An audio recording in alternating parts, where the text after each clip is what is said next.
హైదరాబాద్ హయత్ నగర్ బాట సింగారంలో నిన్న అదృశ్యమైన 7వ తరగతి విద్యార్థి ఉదయ్ కిరణ్ దారుణ హత్యకు గురయ్యాడు. వనస్థలిపురం చెరువుకట్ట వద్ద విద్యార్థి మృతదేహం బయటపడింది. బాట సింగారం బిల్ కలెక్టర్ పెంటయ్య కుమారుడు ఉదయ్ కిరణ్ పెద్ద అంబార్పేటలోని రాజాశ్రీ విద్యామందిర్లో 7వ తరగతి చదువుతున్నాడు. నిన్న స్కూల్కు వెళ్లిన ఉదయ్ కిడ్నాప్ గురయ్యాడు. పెంటయ్య అన్న కొడుకు నవీన్తో పాటు మరో 4 డబ్బు కోసం కిడ్నాప్ చేసినట్లు తెలుస్తోంది. నిందితులు సరూర్ నగర్ పోలీస్ స్టేషన్లో లొంగిపోయారు. ఉదయ్ కిరణ్ తమను గుర్తుపట్టేయడంతో కిడ్నాప్ వ్యవహారం బయటపడుతుందని భయపడి అతడి గొంతును నులిమి హత్య చేసినట్లు పోలీసులకు లొంగిపోయినట్లు తెలిపినట్లు సమాచారం. పూర్తి వివరాలు మా కరెస్పాండెంట్ రాజేష్ నుండి తెలుసుకుందాం. రాజేష్, హత్యకు సంబంధించిన పూర్తి డీటెయిల్స్ ఏంటి?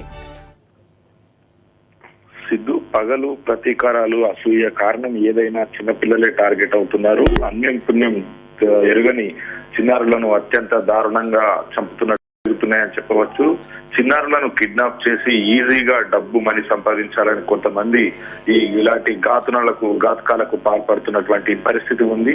ఇదే విధంగా నిన్న ఏదైతే బాటసింగారంలో ఉంటున్నటువంటి ఉదయ్ కిరణ్ ని సొంత కుటుంబ సభ్యులు అంటే బాబాయ్ కొడుకే హత్య చేసినటువంటి పరిస్థితి కనబడుతుంది. డబ్బుల కోసమే ఉదయ్ కిరణ్ ను కిడ్నాప్ చేశారు. ఆ తర్వాత ఉదయ్ కిరణ్ ఎవరైతే కిడ్నాప్ చేశారో కిడ్నాపర్లను గుర్తించడంతో ఎక్కడ తమ బండారం బయటపడుతుందని భావించారు.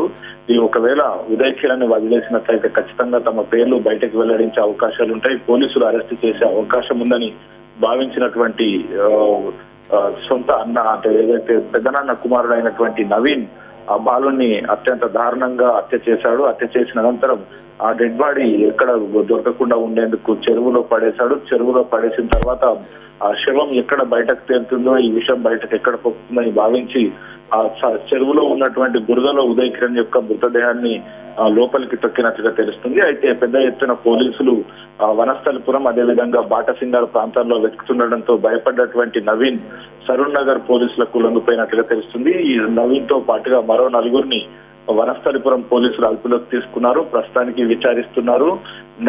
ఏదైతే ఉదయ్ కిరణ్ ను కిడ్నాప్ చేసి పెద్ద మొత్తంలో డబ్బులు గుంజాలని తాము ఆ ఉదయ్ కిరణ్ ని కిడ్నాప్ చేసినట్లుగా నవీన్ పోలీసుల విచారణలో వెల్లడించడం జరిగింది. అయితే తమను గుర్తించడంతోనే గత్యంతరం లేని పరిస్థితుల్లో హత్య చేసినట్లుగా నవీన్ పోలీసుల ఎదుట అంగీకరించాడు. Thanks for the updates Rajesh.